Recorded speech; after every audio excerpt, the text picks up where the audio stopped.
Story 1. The disappearance of Christopher Thompkins. Location: Ellerslie, Georgia, USA. Date: January 25, 2002. Christopher Thompkins was 20 years old when he vanished in the middle of the day without a trace. He wasn't hiking alone or camping in an unknown area. He wasn't off-grid, living deep in the woods. He was working with a professional survey crew in a place that, on the surface, seemed completely ordinary, just off County Road 85 near Ellerslie, Georgia. It was a chilly but clear January morning in 2002. Christopher had been on the job for about 6 months, working with a small crew of 4 men. Their task that day was simple: survey a stretch of rural land bordered by woods, fields, and barbed wire fencing. As far as anyone could tell, it was just another routine job. Around 1 p.m., the crew was walking in a single line, spaced apart as they worked. Christopher was last in line, trailing just a few feet behind the man in front of him. That man later reported that he could hear Christopher's footsteps behind him, until suddenly he couldn't. He turned around. Christopher was gone. At first, they thought he might have slipped away to relieve himself, or maybe dropped something and ducked down to pick it up. But after a few minutes passed with no sign of him, the crew began to call out his name. When there was no response, they retraced their steps. That's when they found the first sign that something was wrong. Christopher's work boot was found snagged on a nearby barbed wire fence that bordered the trail they had been walking. Just beyond it, some coins from his pocket, his tools, and a bit of fabric from his pants lay scattered on the ground, as if he had been yanked over the fence. But there was no sign of struggle, no blood, no drag marks, no footprints leading away into the brush, just silence. The area was quickly searched by local law enforcement and later by cadaver dogs, helicopters, and tracking teams. Nothing, not a trace. And this was not the deep wilderness. This was land dotted with homes, roads, and trails. Someone disappearing here in broad daylight in the presence of co-workers was unthinkable. Months later, investigators found something else. One of Christopher's socks and a piece of human tissue believed to be his on the other side of the fence. But there was no evidence to connect it to an animal attack.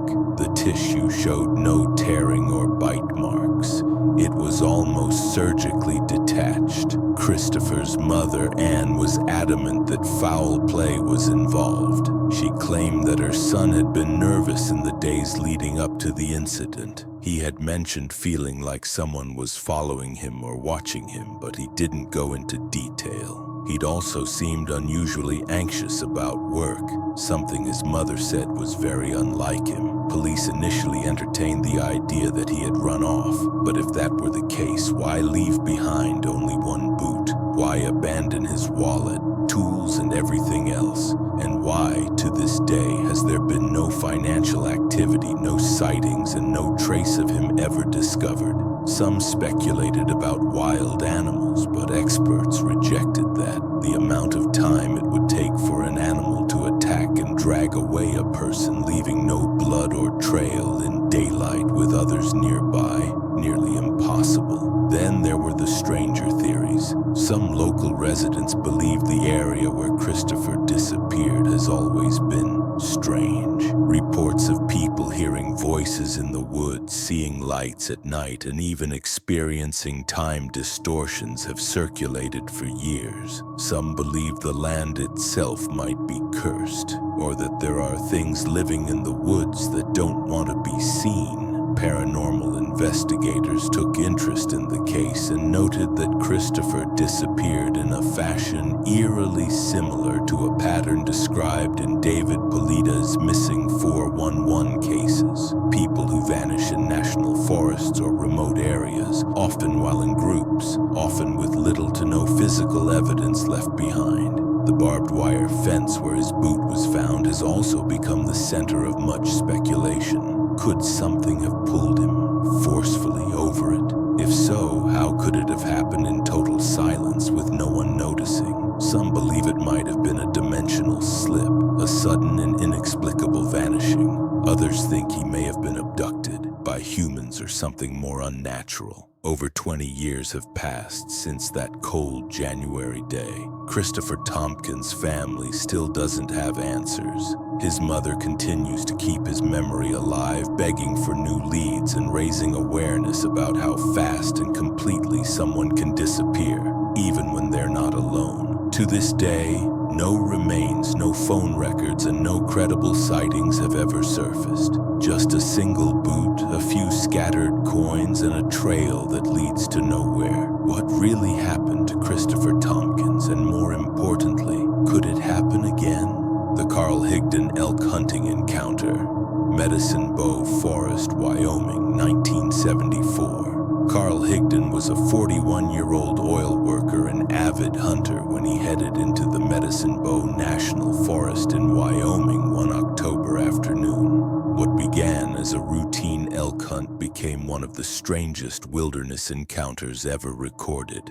Armed with his rifle, Carl trekked through the forest, eventually spotting a group of 5 elk standing oddly still in a clearing. He raised his rifle, took aim, and fired, but instead of the thunderous crack of a bullet and the expected recoil, nothing happened.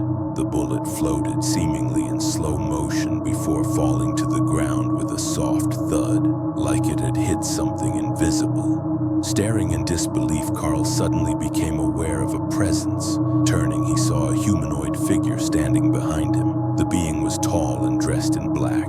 It had no visible neck. Its face was almost featureless, sunken slits for eyes and no discernible mouth. A golden emblem was emblazoned on its chest, and it wore a wide belt with a strange device attached. Carl couldn't move. His limbs were frozen in place. The being communicated telepathically, asking if he was hungry. Carl somehow nodded. The creature tossed him a small, clear packet of food, which Carl instinctively pocketed. Then, without warning, Carl blacked out. He awoke what felt like moments later, but he was in his own truck. Hours had passed. He was 5 miles from where he'd been and had no memory of driving there. His rifle was missing. His compass spun wildly. He was confused, disoriented, and terrified. Carl drove home and told his wife what happened. She called the police. A full search was launched. Carl's rifle was never found. Investigators confirmed his truck's tire tracks led only from where he was found, meaning he hadn't driven in then back out. He was just there. A doctor later examined him and found something bizarre. Old tuberculosis scars on his lungs had vanished, completely healed. He seemed healthier than ever. Carl passed multiple polygraphs and never changed his story. Skeptics dismissed it as hallucination or stress-induced confusion, but he never sought fame or fortune. In fact, he refused interviews for years. And in that remote forest in Wyoming, no one ever saw anything like it again. Or if they did, they didn't come back to tell. 3. The Dyatlov Pass Incident.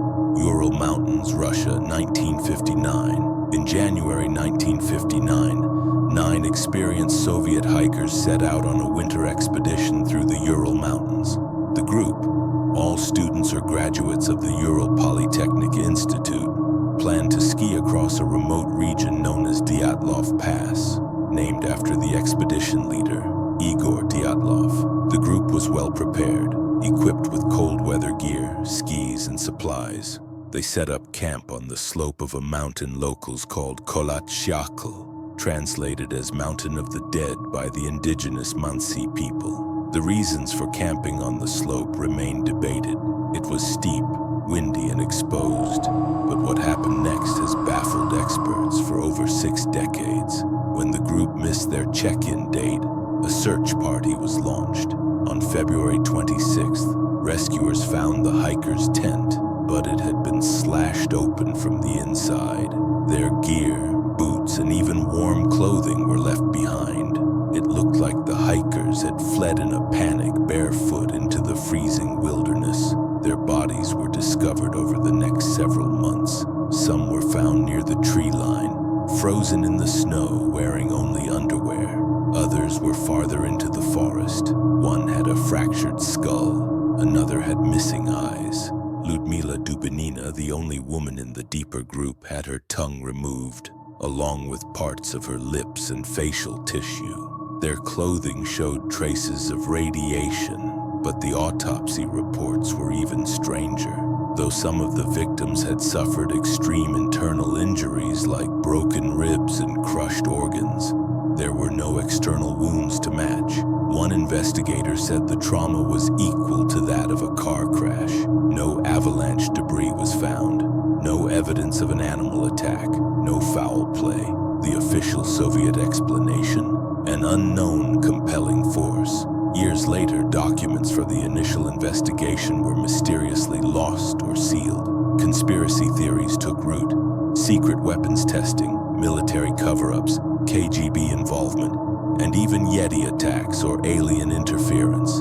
Modern scientists have proposed theories like katabatic winds or infrasound-induced panic, but those don't explain the mutilations or the radiation. One hiker's journal discovered among the wreckage had an eerie final entry.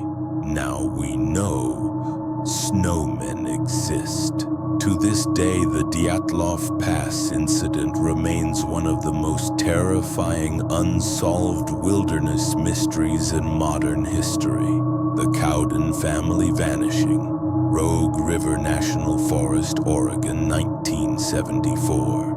On September 1st, 1974, the Cowden family, Richard, Belinda, and their two young children, David, 5, and Melissa, 5 months, were camping in Oregon's Siskiyou Mountains over Labor Day weekend.